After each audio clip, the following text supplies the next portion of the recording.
Komisi Pemilihan Umum atau KPU Kota Tarakan menetapkan daftar pemilih tetap atau DPT untuk pemilu tahun 2024 terdata 169.702 pemilih.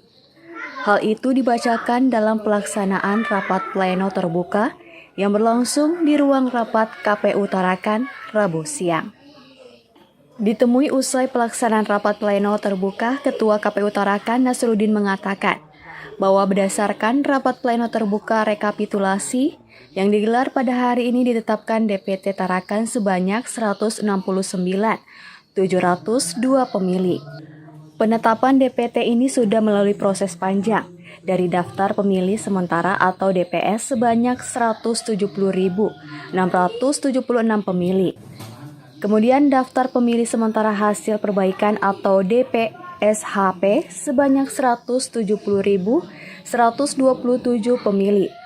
Dan akhirnya sampai kepada daftar pemilih tetap atau DPT. Nasruddin menjelaskan jika dari DPS atau DPT jumlah pemilih mengalami pengurangan.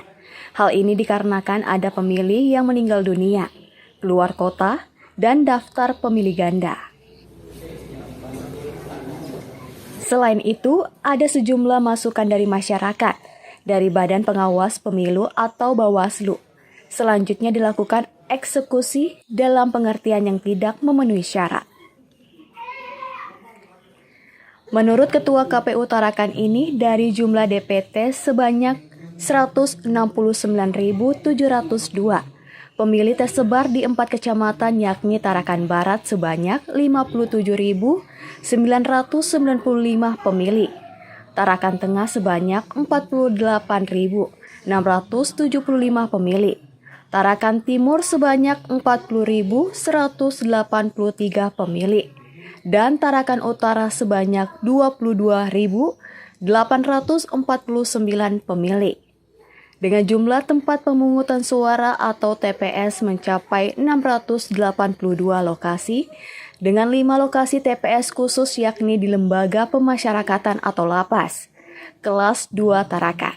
Berikutnya adalah menentukan kebutuhan logistik berdasarkan dari jumlah DPT. Ada surat suara khusus. Ya, di dalam pasal itu disebutkan bahwa untuk yang disabilitas tunanetra dibuatkan surat suara dengan huruf braille.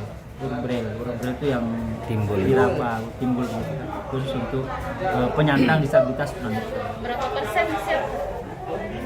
Itu tidak tersebut di situ. Yang jelas biasanya itu di setiap TPS ada. Ada disiapkan. Setiap TPS ada.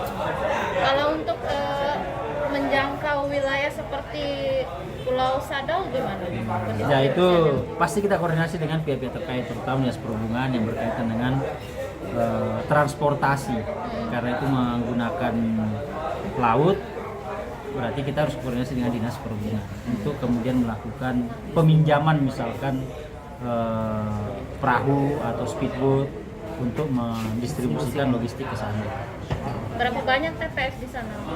TPS satu aja ya? Berarti ada 5 kotak suara yang dibawa ke sana? Iya, 5 kotak suara. Pokoknya di Tarakan ini semua 5 kotak suara. Di semua TPS Kota Tarakan semua 5 kotak suara, sesuai dengan jumlah pemilunya, jenis pemilunya.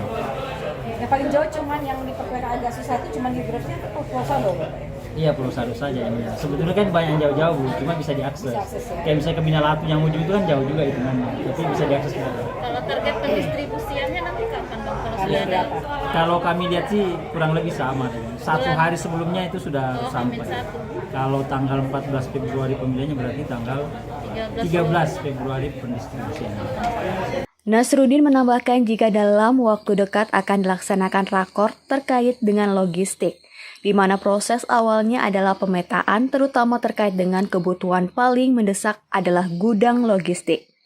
Pihaknya sendiri sudah melakukan koordinasi dengan Pemkot Tarakan untuk gedung logistik akan dipinjamkan Gedung Graha Pemuda untuk dijadikan gudang logistik pada pemilu 2024. Lokasinya sudah disurvei dan sudah layak dijadikan sebagai pusat pengelolaan sampai pada pendistribusian logistik. Hendra Herianto, Ekuator TV.